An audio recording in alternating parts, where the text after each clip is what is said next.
Hai guys, welcome to my channel. Hari ini saya kepengen menceritakan tentang hal-hal yang menyeramkan yang terjadi di acara TV. Dan beberapa acara TV yang akan kalian lihat nantinya ini ada yang benar-benar sangat-sangat menyeramkan. Oke, jadi kita mulai dengan yang pertama. Jadi video pertama yang ingin saya ceritakan di sini adalah suatu kuis di televisi yang sangat-sangat menyeramkan. Sekitar akhir tahun 70-an, Richard Dawson mandu acara. Dia adalah pembawa acara yang akan mencium para kontestan perempuan dan mengatakan itu untuk keberuntungan. Dia melakukan ini di setiap acara dan ingat ya, itu bukan ciuman di pipi tapi ciuman di bibir. Tanpa mereka minta pun. Coba cekidot yang satu ini ya. Okay, don't get me going.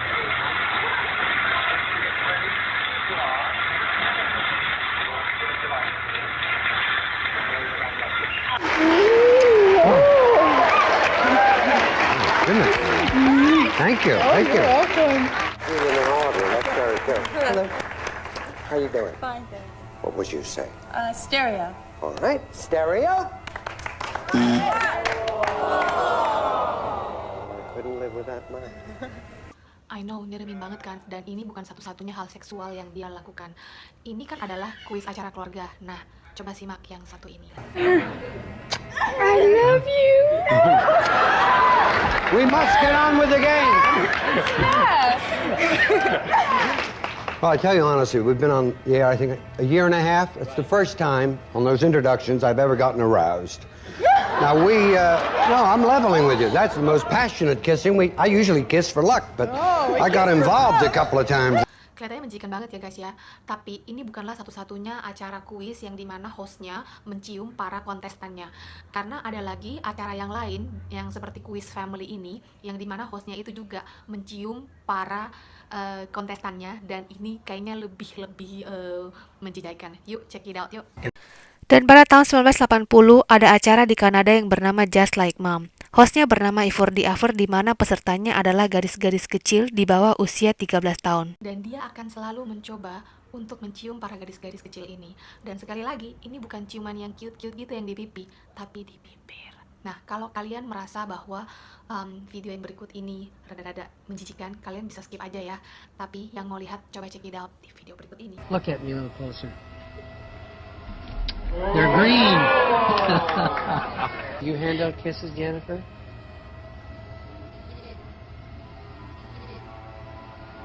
Can I have a little kiss, please? Oh. Can I have a hug and a kiss? I can't have one? Even if I say and whisper in your ear that Allison, you're gonna win the show, I still can't have a hug and a kiss? Well, I guess you can't win the show then. If I don't get a hug and a kiss. Yeah, you hear that? Oh, you miss. Mungkin ini adalah salah satu hal yang paling menjijikkan yang pernah aku lihat di televisi. Like, you know, gimana kalau misalnya kayak ada pembawa acara yang tiba-tiba mau cium anak saya gitu, dan herannya dalam acara ini tidak ada satupun orang tua yang komplain atau audiens siapapun yang bilang hal ini gross gitu loh, menjijikan gitu loh. Bahkan si pembawa acara ini sendiri, dia terus continue punya karir yang bagus, dia terus continue punya acara show yang bagus gitu loh, dan nggak pernah ada sama sekali orang yang komplain gitu loh. That's a little bit, not a little bit actually, that's really creepy ya. Tapi ya itulah, mereka bule. Dan aku berpikir kalau di Indonesia ada yang kayak gitu-gituan bisa di kayak wow. Oke, next kali ini kita pindah lagi yang lebih disturbing. Okay? Ada banyak acara yang dimana siarannya itu siaran langsung. Jadi dimana komentar ataupun tanggapan dari para orang-orang yang terlibat dalam acara itu tidak bisa dikontrol. Tapi di acara yang berikut ini yang aku pengen kasih lihat, ini benar-benar satu acara live yang sangat-sangat banget. Coba kalian simak yang satu ini ya. Show-nya bernama Headline News di CNN dan hostnya Glenn Black bertanya sebuah pertanyaan kepada reporter. Ini sangat menjijikan. Mereka berbicara tentang foto-foto yang ada di American Idol dan dia bertanya pertanyaan ini. Dia bertanya tentang foto garis ini dan ini yang terjadi. Somebody would get a picture of you and then it would be posted all around and it'll happen in your office. Yeah, possibly. You don't think so? Well, it depends, you know. It Dina, I've depends. got some time and a camera. Why don't you stop by? No. Okay. keheningan yang terjadi setelah si pembawa acara menanyakan pertanyaan itu rasanya kayak kayak nggak enak banget gitu, kayak awkward banget. Dan juga like, ngapain sih kamu bertanya kayak pertanyaan seperti itu? Dan pertanyaan itu yang dia tanyakan itu ditonton oleh seluruh orang-orang yang ada di Amerika pada saat itu. Hal ini seperti saat Kelly Osbourne, dia diwawancarai di suatu acara ya. Dalam wawancara ini, Kelly Osbourne mengatakan sesuatu tentang Donald Trump. Di saat Kelly Osbourne berbicara tentang Donald Trump, yang dimana Donald Trump ini kepingin menyingkirkan semua orang-orang Mexican. Dan di sana Kelly Osbourne bilang kalau misalnya Donald Trump menyingkirkan semua orang Mexican, siapa yang akan membersihkan toiletnya dia? Oh my goodness. Dan can you guys imagine gitu, karena dia menggunakan nama salah satu suku yang memang mayoritas pekerjaannya mereka di sana adalah maid, pembantu. Dan dia bilang, oh kalau orang Meksika nggak ada, siapa yang menjadi pembantu aku gitu, seperti itu. Dan itu tuh sangat-sangat kasar. Dan dia mengutarakan hal itu di acara televisi nasional di Amerika Serikat. If you kick every Latino out of this country, then who is going to be cleaning your toilet, Donald Trump? Oh, that's no. In the sense that, you know what I mean? Like, oh my god, rasisnya dia dan silence yang ada di dalam ruangan itu gitu. Tapi by the way, akhirnya si Kelly ini dia meminta maaf karena dia bilang, oh aku slip tang aja pada saat itu. Dan dan next video ini adalah dari acara reality show yang sangat-sangat terkenal dan juga di Indonesia yang dibikin sequel versi Indonesianya, yaitu Big Brothers.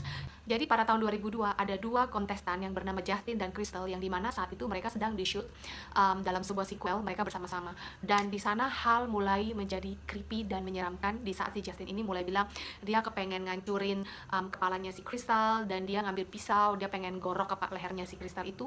Dan akhirnya si Justin ini guess what? Dia ditendang dari acara itu. Yesterday, producers expelled one of 12 house guests for breaking the rules. Justin, the bartender from Bayonne, New Jersey, threatened house guests with violence and physical intimidation. It was a violation of one of the most serious rules of the house. As you will soon see, Justin's threatening behavior continued, as did the concerns of his housemates for their own safety. The final straw for the producers was the incident Tuesday night in the kitchen. Krista was intoxicated. They started to kiss. Hey, Mom, I don't like O. Whatever, like dude. it. I ain't got no time for you. Me and your mama. Stay right there. Stay right there. All right. Would you get mad if I cracked you over the head with this? Your mama would, though. I'm Yeah. the first girl that don't like. For real? So your mom would love me. Huh, Ma? Not for not.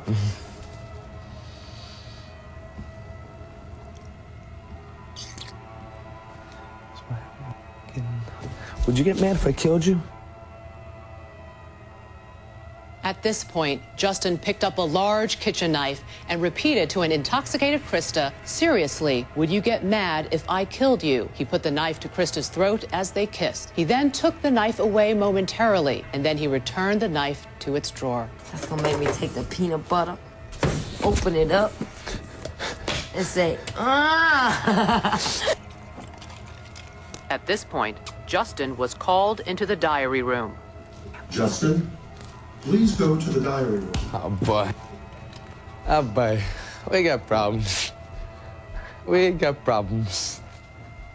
I think it might have been a knife to your neck. After a lengthy consultation with the show's psychologist, producers were left with no choice but to expel Justin to protect the safety of the house guest. I know, nyeremin banget kan. Dan sebenarnya menurut aku ya, acara Big Brother itu sebenarnya sangat-sangat menyeramkan. Karena apa? Karena mereka itu acaranya kan idenya menaruh orang-orang para strangers gitu di dalam satu rumah bersama-sama gitu. Dan di sana ada pisau, ada garpu, ada segala macam alat yang dimana nanti bisa menjadi kayak senjata untuk pembunuhan atau kayak nyakitin orang gitu loh.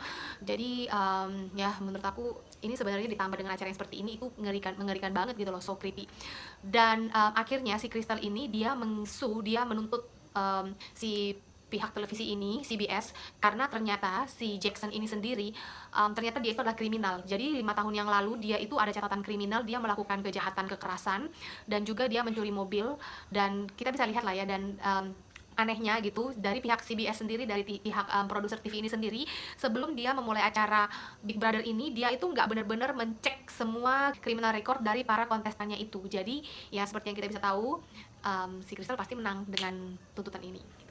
Dan berikut ini adalah satu lagi acara televisi yang sangat-sangat mengganggu dan menyeramkan. Check it out guys. Pada tahun 90-an ada acara yang bernama Jenny Jones Show. Acara Jenny ini seperti Oprah mix dengan Morpovich. Dan dia punya bintang tamu yang akan dia tanyakan pertanyaan-pertanyaan gila, buat makeover, dan hal yang paling populer dalam acara tersebut adalah membuka tentang cinta rahasia mereka, lalu orangnya didatangkan dan mereka menyatakan cinta di sana.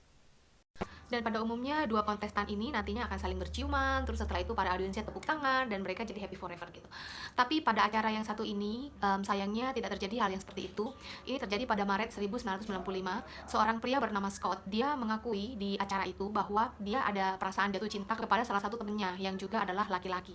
Dan acara ini akhirnya tidak pernah tayang. Dan coba kita check it out dulu yang satu ini ya. How bad's the crush? Tell me about the first time you met him. Where was he? Basically, well, he was under a car, working on her brake line. Yeah. And that was your first time? What was your first impression? Well, I only saw the lower half of him, so you can imagine. Lalu Jenny mengeluarkan temennya yang bernama Jonathan yang sama sekali nggak tahu apa-apa tentang hal ini. People, get the headphones off of John and let's have John come out here and see who has the crush on him. Here's John.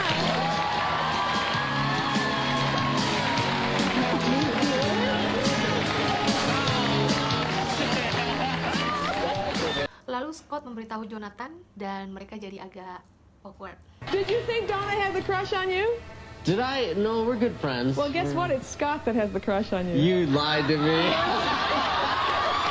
Lalu Jenny mengangkat sebuah topik yang sangat-sangat awkward gitu tentang bagaimana fantasi Scott akan Jonathan, dan ini dia. Well, it entails like whipped cream and champagne, stuff like that.